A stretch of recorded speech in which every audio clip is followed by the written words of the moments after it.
All right. All right. All right. Wade on in. Welcome in to the TD Report. I'm your host, David Combs, here with my man Cody and Tony Kennedy. What's up, guys? What's up, brother? Everybody's good? We got a lot going on today. I had a cup of coffee earlier, so I'm a little up because the legal negotiation window in the NFL opened up yesterday. All right. Teams can now sign players. The trades that went through last week can now officially go through. We talked about what Washington did, as far as with Deebo Samuel, but obviously something else hit the wire. Well, Cody, why don't you go ahead and announce that, even though our Commanders fans already know who's coming to town. We've done a lot of different things. I guess the biggest of the things so far is the trade for Laramie Tunsil. That was big. We also signed Javon Kinlaw, the D tackle, to fill in that depth spot that we lost with Jonathan Allen. Mm-hmm. That Tunsil trade is definitely big. Got Jaden some protection back there. Mm-hmm. Run blocking is a little questionable, but the pass blocking, it doesn't get much better in the league than that. So he's top 5 in least amount of pressures allowed in the NFL for his spot. So, with a mobile QB like that and just kind of what he dictates to the defense, I think that's the term we're going to be using with Jaden Daniels throughout his career. He dictates a certain coverage. He dictates coverage to defenses. And that's what makes him so hard to scheme for. And I think Laramie Tunsil does fit well with that. So Laramie Tunsil comes over for a 2025 third and seventh rounder and a 2026 second and a fourth. Right. Yeah. Right? Yep. Perfect. Yeah. They also kept a lot of the guys in. Bobby Wagner, Zach Ertz, Tressway. All three of those guys got another 1-year deal. John Bates, the tight end, people don't hear his name a lot because he's not really a pass-catching guy, but he is integral in the blocking game. He got another 3 years. We did just re-sign Jeremy Nichols an hour ago, running back to another 1 year. We re-signed Zane Gonzalez not too long ago, this afternoon, right before 4 o'clock. We signed safety Will Harris. He did a 1-year stint in New Orleans last year, but he spent his first 5 in Detroit. We got him for 2 years at $8 million. Now, just to show kind of what's going to happen, this is going to be a theme for the show today, folks, is you're going to see people leave one place, and then it's going to make a hole, and then somebody's going to come in and fill that hole. Now, Washington was looking for some offensive line help. There was no question about it. They were talking to the Ravens' Ronnie Stanley to potentially come down I-95. But Ronnie Stanley decided he's going to stay in Baltimore and continue to block for King Henry. So that precipitated the move, Dave, to get Laramie Tunsil in here. Did you just see the news out of Baltimore? No, I haven't been able to look at my phone. What you got? They just signed DeAndre Hopkins. DeAndre Hopkins will come over from Kansas City. Is that was a trade or free agent? Free agent. That was a signing. Free agent deal. Okay. All right. I'm a pass catcher. Yeah. That. Let's get him to football. I didn't think he get enough. I didn't think he got enough footballs in Kansas City. Now he came over in the middle of the season last year to Kansas City. Is that right? He wasn't there here. Yeah. No, he came at the beginning, I think it was. I think he came middle of the season the year prior. Right. Okay. Yeah, I think he was there all year last. I could be wrong on that. No, because it was his first Super Bowl, right? Yes. Yeah, no, you're right. Yeah, you're right. So, yeah, he came over. It had to have been early, though. I think it was like week 4. I think he came over like week 4, week 5, something. Yeah, that sounds about right. Well, let's talk about what's going on in the division here in the NFC East.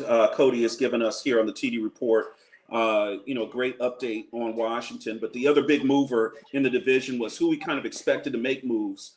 It's going to break some Eagles fans' heart, but they've got that Super Bowl ring sitting there, that Super Bowl trophy. So Darius Slay was a cap casualty at cornerback. We knew that going in. They let him know early, so he's going to end up in Detroit. Okay. They also moved Eagles safety. C.J. Gardner-Johnson's been traded to Houston. Okay. And then defensive end Josh Sweat is going to end up with the Cardinals.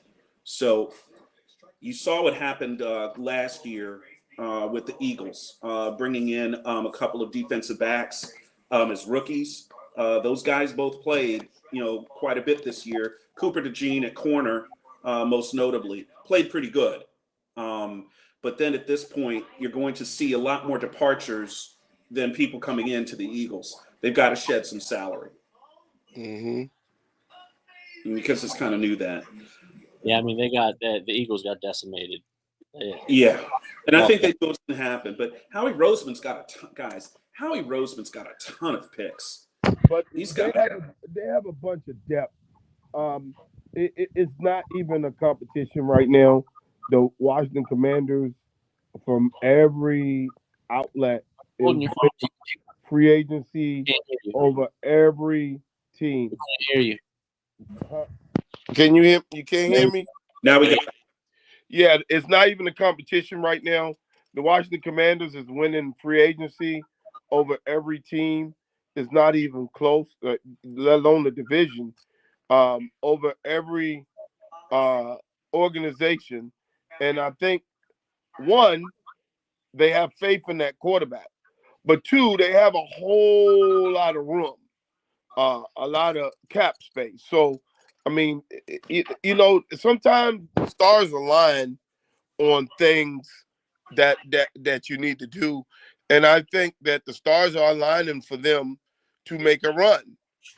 I really think these moves like this will put them from where I see them at third, put them to one. Now, the Rams are dangerous, the Lions are dangerous, and it's the Commanders. That's it in the NFC. Philadelphia is they're losing too much, and when you're the champ and you lose that much, it's a hard road. It's just, if you're a Commanders fan right now, you need to be happy, and just go with it and hope that the chemistry of these people gel. Because when you put a bunch of people like that together, you gotta just hope that everybody in the chemistry gel on what the scheme is, what everything is. I think it will because of the quarterback. I said last year I thought he was the best quarterback in the league, even if he's a rookie. He was just playing with, bare talent. The only thing that will hold Washington back is that other wide receiver that they need on offense. They need that guy, and I don't think Debo is that guy. I think they're going to draft that. I think they're going to draft that, TK. Yeah, I think what Debo gives you, I can get that in Jaden Daniels. What you need is somebody to scale. Like, listen, the most underrated pick in this offseason was the Rams getting Adams. That makes them a dangerous team. Yeah. They are going to be dangerous, man. Yeah. And they're going to lose Cooper Kupp, so that's a replacement. And that's there. that's going to. They knew that was unbelievable. It's day two, guys. It's what I'm saying. It's day two. So once I think Cooper Kupp still might have a chance to make his way somewhere. I think there's still some people out there with some speed that can end up places. But when it comes to the speed from Washington, they're going to draft that, man. They're going to get a guy like Matthew Golden, like a Xavier Worthy. Like a Matthew Golden or that Isaiah Bond kid or somebody with some one of those Texas wide receivers. They both under 4. They both ran under 4.4. Yeah, and they'll get one of the two, and it'll be lights out. They'll be able to blow the top off of any defense while they got a big body linebacker running routes out there, and Debo Samuel and Terry McLaurin taking it deep on down the sideline. I mean, the options are going to be when it comes. You can use Terry. What you've had here in Washington is Terry McLaurin has been used in quite a few different ways. And what I think I've seen from him is just that versatility, but he really showed a lot last year.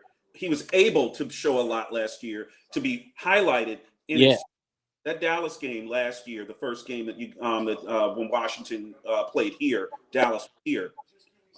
Terry McLaurin just looked like a game breaker, but we've all known that because we've seen flashes of it. He just hasn't had the quarterback. He just hadn't had a quarterback, and now he's finally been able to showcase what he can do with a real quarterback. I mean, we saw flashes of it here and there, but when you get it a full season of it, I mean, yeah, you can put a damn highlight reel together.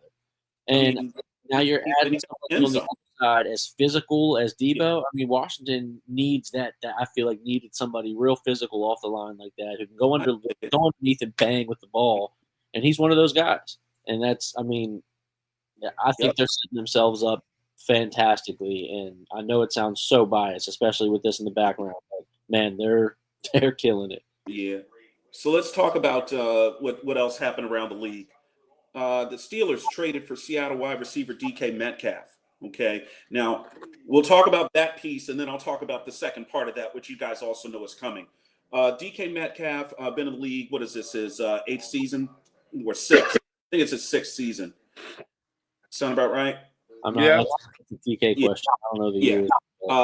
I think he's a big target. In Pittsburgh, I think that would, work with, kind of what you would think they want to do. The only problem is we don't know who necessarily the quarterback's going to be because Justin Fields, who backed up Russell Wilson last year, Justin Fields leaves Pittsburgh, goes to the New York Jets, 2 years, $40 million. That's a mini deal, kind of a stopgap deal, prove it, that kind of situation. But, it's going to be interesting to see kind of what the Steelers do at quarterback. I mean, it has to be Russ, right?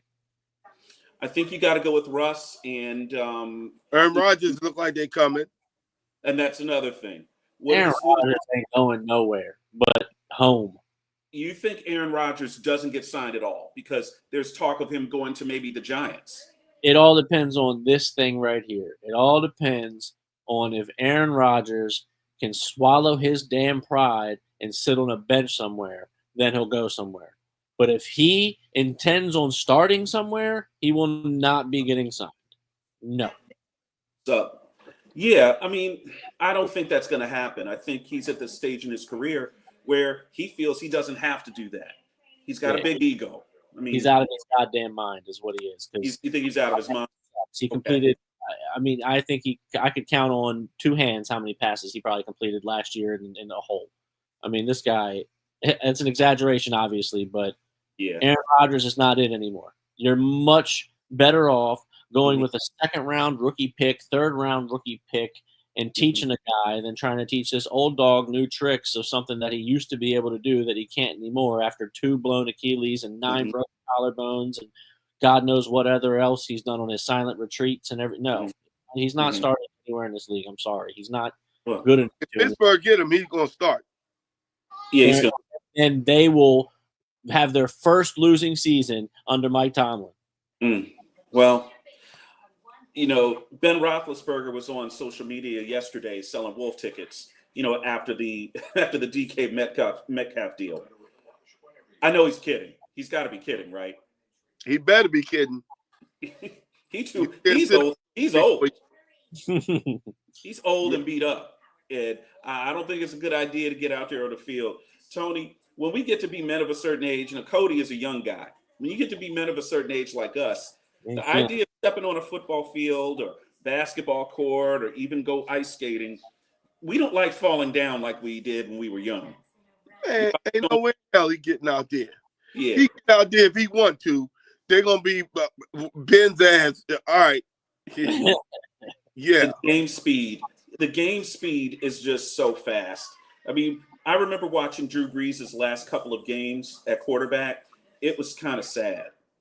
It was really, really sad because the game got too fast for him. He literally aged right there in the pocket, right. And the arm strength wasn't there. It's not as quick as he used to be.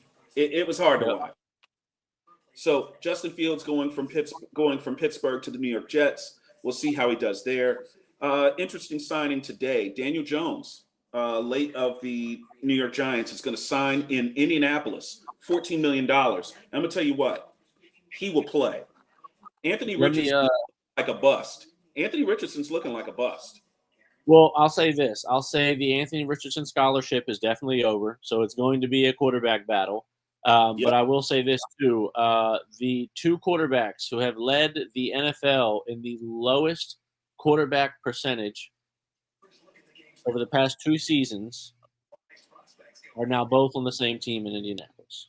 Oh God, you know what that means? It's going to be dueling quarterbacks in and out of games. Richardson will be in there. Then it'll be Jones and Richardson and Jones.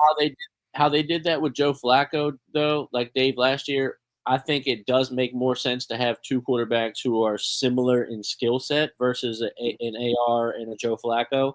I think it does kind of help that aspect as far as running I guess an offense and not having to switch up as much. But yeah, I mean, yeah, they're not. I don't think Daniel Jones is an upgrade for him, but I think they will end up playing Daniel Jones if Richardson doesn't show up. Okay. Tony, what do you think about the Raiders acquiring Geno Smith from Seattle? I think it's solid for them to draft when they draft the quarterback. And I think Geno Smith is the ultimate professional for someone to learn off of. If Geno can beat him out, that's great. But if he can't, Geno's the type that won't sulk. He'll sit there and help the person and help that quarterback become a better professional. Geno's a solid dude. So if you're going to put a rookie around, you need to put him around solid people who've been through stuff. So they know adversity. They know how to read defense. They just know stuff. Geno is a solid dude. I mean, he's shown that where he just persevered.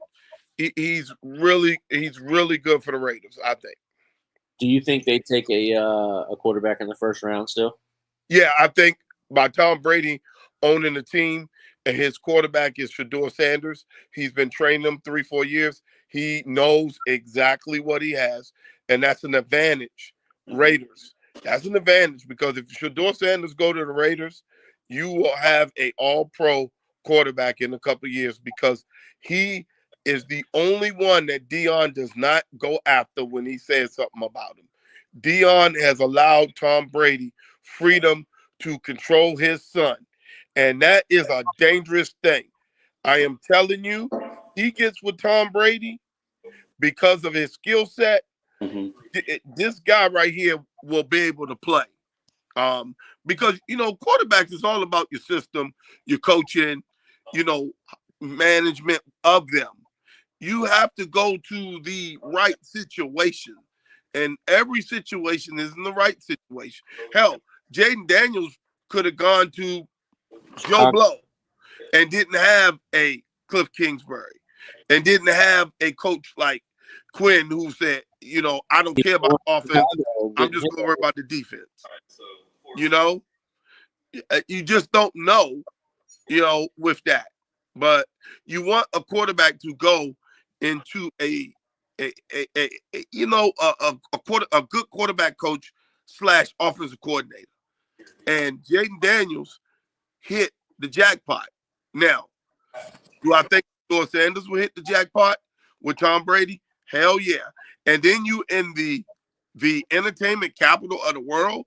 So if you win, you're going to make way more money than the rest of the quarterbacks just because of where you're located.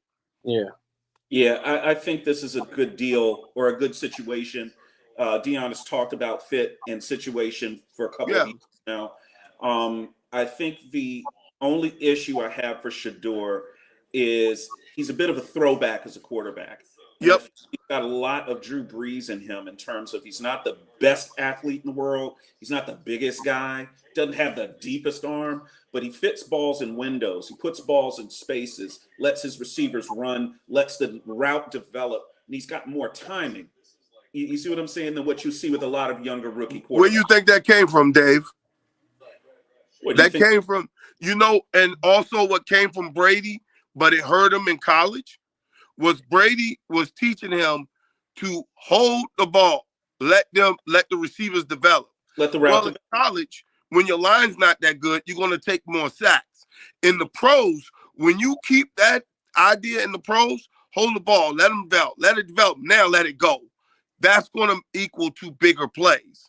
See, Brady was teaching him for pros. He wasn't caring about the college. He said because eventually they're going to get people in front of you to block. Mm-hmm. And now you got your mindset. He always got his head down that field, man. And he's always looking to make plays for others to make the play. He's athletic, but he doesn't use it. I think the timing and his ability to the timing that he has on the release and the ability to layer throws. He made some throws last year at Colorado, not this season, last season, that he layered that looked like professional throws, where he would see his own defense and get the read, get it, over the linebackers and in under the safety. He was making those types of throws. Remember, a couple of the games that they had some, drives to get tie games or win games. And when I saw him, would have been his first time at the FBS level. He was making some great throws out there. So it's not a question for me if he can make the throws. The question is going to be, can he read pro defenses and pick that up fast, which I think he can. And then, of course, make the throws. I think then leading the team, that would fall right in line. Similar with Jaden Daniels. Once everybody in the building saw, hey, this kid's spinning this football. He's making these throws. Up and they're like, we got to give him a little more time on this offensive line so you can get this ball out of here.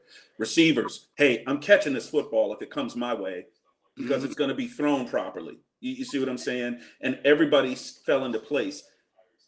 Tony, you made a good point, and you said that Jaden Daniels ended up in a good situation here in DC.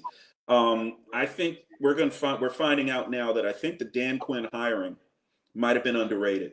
As good as he was great, I think it might have been underrated because his ability to come in that building and install a culture and develop the culture with largely one of the guys that he had. Many of these guys were here 2 years ago when the team was terrible. It's amazing. Dave, this is what gets me. And this is why I get pissed off at Washington Commanders fans.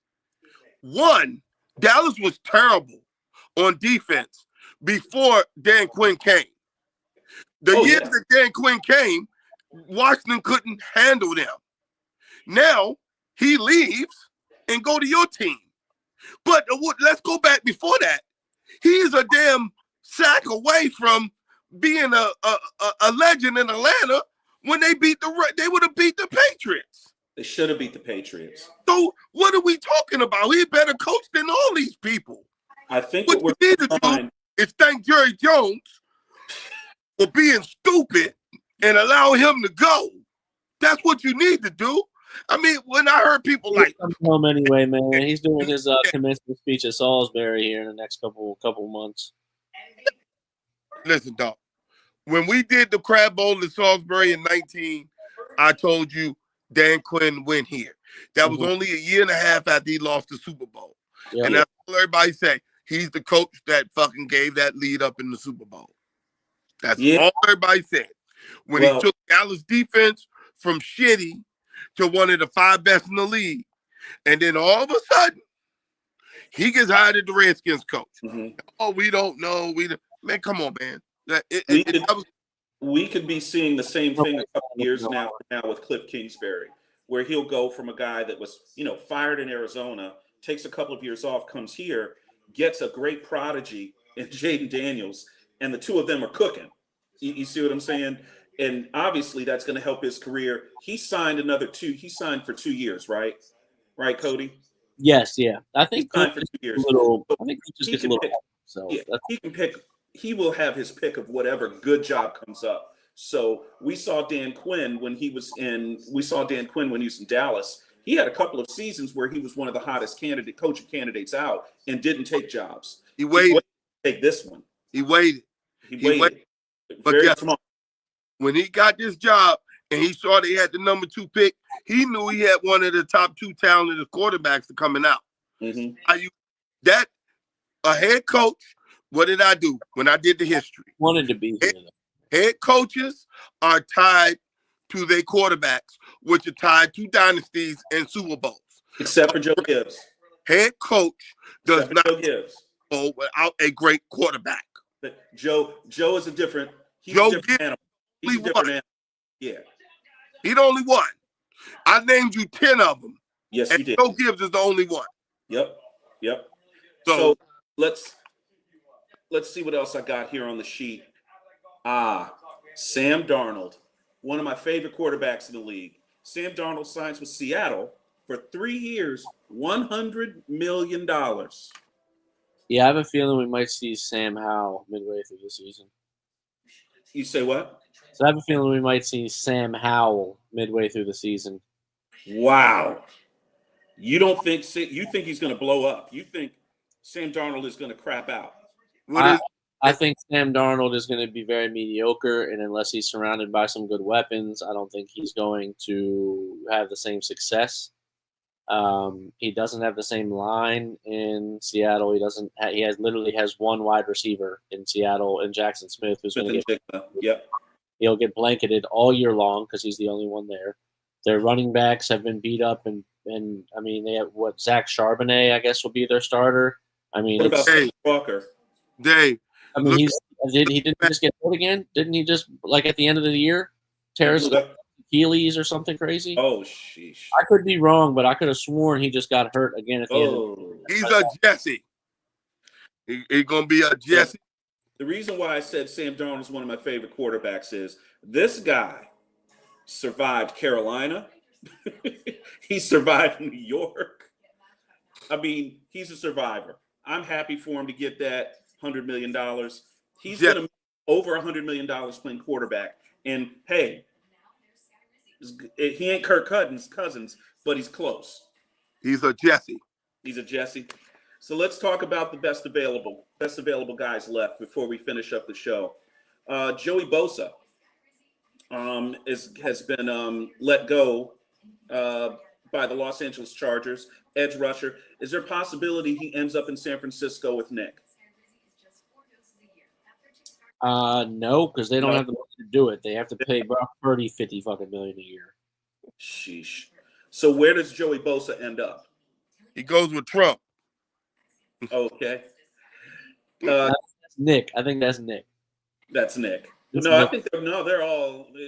They're all. But I'm saying Nick is the one that's the vocal one with the pictures and the photos.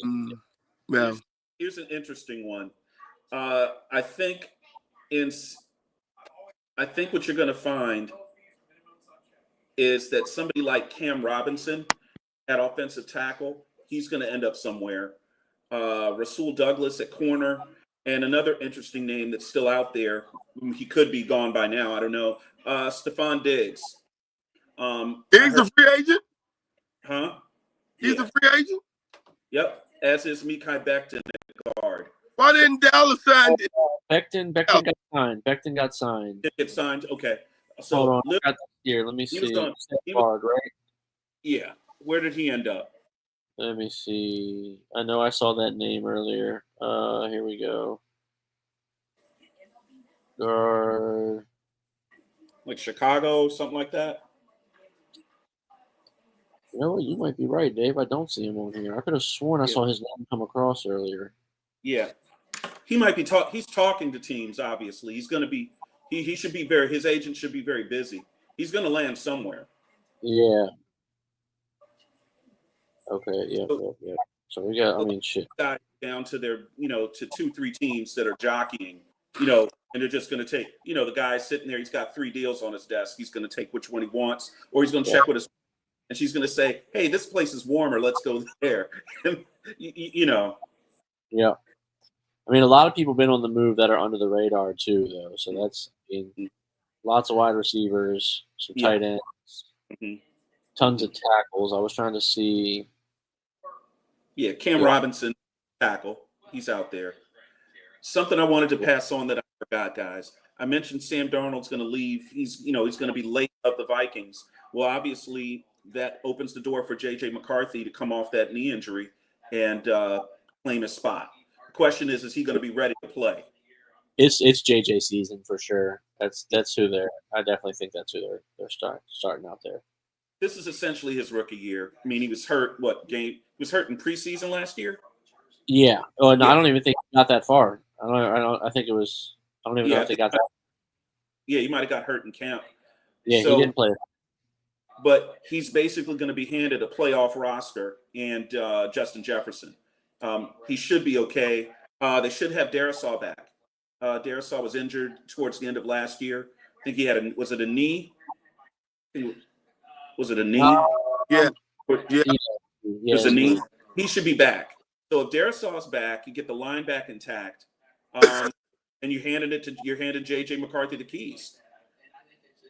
I think I can work with that. You should be even more competitive in that. You should be competitive in that division. You expect Chicago to maybe take a step and get off the, get out of the bottom of the league, but out of the division. But that's going to probably be one of the tougher divisions in football. Yeah, I mean they definitely. They made some signings. They got Isaiah Rodgers. I'm sorry, I'm just looking at their draft tracker here. They got him some protection too. They got that guard Will Fries. Yeah. Ryan Center and Ryan Kelly. They got both of those guys out of Indiana. Mm-hmm. Yep, and then of course on the defense they bolstered the defense up with 2 new cornerbacks. Well, one that they kept home, a new one, and then good old Jonathan Allen. Jonathan Allen's going to end up where? He went to Minnesota. Minnesota. Okay. Yeah. It's probably a bad spot. It's probably a good place. Honestly, there's a lot of. I'm looking at the tracker now, man. There's a lot of teams making some big splashes. Jacksonville's made 9 moves. Houston's made 8 moves. How many Dallas make? Dallas is 5. They got a defensive end, Solomon Thomas. They got a guard and Robert Jones. They kept Trent Sieg, the long snapper. They got Peyton Turner, a D end out of New Orleans, and they got Javonte Williams, running back from Denver. No defensive tackle. No offensive lineman. No, they did. Tackle. They got a guard. They got a guard from Miami, Robert Jones. They need defensive tackles. They need defensive linebackers. What they need. I guess they're going to try to. Yeah, it's tough. Yeah. By the way, they're going to try to draft it again. Yeah, exactly. Maisie Smith was a top 10. It looks. Hold on, 1, 2, 3, 4, 5, 6. Yeah, it looks like Jacksonville with 9 moves is the most, and then you got Houston and New England tied with 8 each. New England. Okay. Guess they finally decided to move for the new coach, huh? New England got D tackle from Philly, Milton Williams. They got Carlton Davis, the cornerback from Detroit. They got Harold Landry, outside linebacker from Tennessee. They got Robert Spillane, the linebacker from Las Vegas, so they're filling them gaps. Yep. They got Morgan Moses, right tackle from the Jets. They got Matt Collins and Joshua. Still in the league. Yep, Morgan Moses and a D tackle in Kairos Tonga from Arizona. Okay, perfect. So looks like we've got some good names out here. We've got some things shored up. Cody, how you looking on your mock draft, buddy? I'm pretty much done, but I need to go back now and redo all of it because of some of the crazy stuff that's happened today and yesterday. So I won't be able to do the show on Thursday, but so you've got. I'll have it Monday. What's that? I'll have it Monday. Perfect. Give me till the 17th. Mock draft 1.0 for Cody on Monday's show. Monday. Yeah. Monday. I gotta change some stuff around based on needs now after everything that's happened. Yeah. After the free agency period, you really can't do a mock draft until you see all the moves in free agency. The Monday free agent. What you should probably do is whenever free agency opens, the signing days, which would be Monday, you just go the Monday after. That's when your mock. That's when you have the mock done. It doesn't make one before that because everything's going to be up. Depending on if anything else happens, but I doubt it. So Monday after should be perfect. 17th. Yeah. Hey, listen, before we jump off the show, I want to make sure we send a shout out to Florida State head coach Leonard Hamilton. He's going to be leaving Florida State. He's going to be stepping down. There have only been 4 coaches in the ACC with more wins than Leonard Hamilton. Okay. Coach K, Roy Williams, Dean Smith, and Gary Williams. Everybody else, get in line behind Leonard Hamilton. All right. Leonard Hamilton took Florida State from a so-so basketball program, got them to the Elite Eight. He got the University of Miami to the Sweet 16 in basketball. Okay. And then, of course, Jim Larrañaga finished the job. He was able to succeed Leonard Hamilton in Miami and then take them to a Final Four. Also, Jim Larrañaga has left coaching as well. He's retired. So the ACC's losing two pretty good coaches there that have both had Final Fours. And then, of course, happy trail to NC State's coach Kevin Keats. He took the NC State Wolfpack to the Final Four last year. So kind of a bit of a surprise, but it was a great season for them. But unfortunately, not a great season this year. I think they went 5-15 in the ACC. He left? No, he's fired, Tony. Fired? Fired. He just went to the Final Four. That is correct, sir. Yeah. There's rumors that UVA might be interested. Might be a good place for him. I think he's from Richmond. Man, he's a hell of a damn coach. I think he's a pretty good coach. Man, these people need to stop this shit, man. Man, come on. Tony, listen. He was lucky to keep his job last year. Okay, he really was. Had he not made the Final Four, had he not won the ACC and then got to the Final Four, he probably loses his job last year. He got extended. He was able to roll his contract over, so he's going to walk away. I think he made almost $300,000 to $400,000 just in bonuses last year, and he's going to get a $7 million buyout. Tony, the money. Fine, he'll be all right. It's about it. It's just.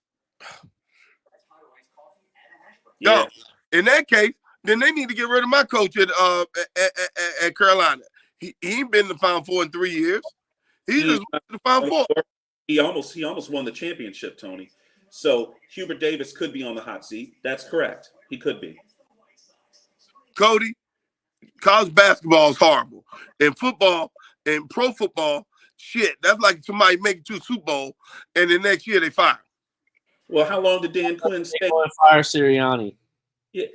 Look, midway through last year, people thought Nick Sirianni was going to get fired. Yeah, they did.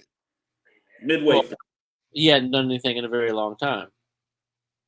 Well, I think he's got some breathing room. Well, if they're going by NCAA standards, he don't. Exactly. The NCAA is what have you done for me lately? And what lately means is 10 minutes ago. Yeah, last week. It's very unfair. Yep.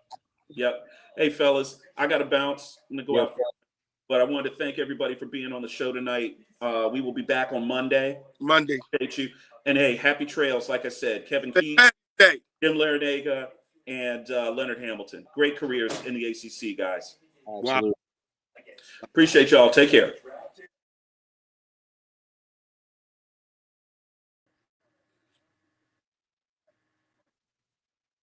You got to stop the live.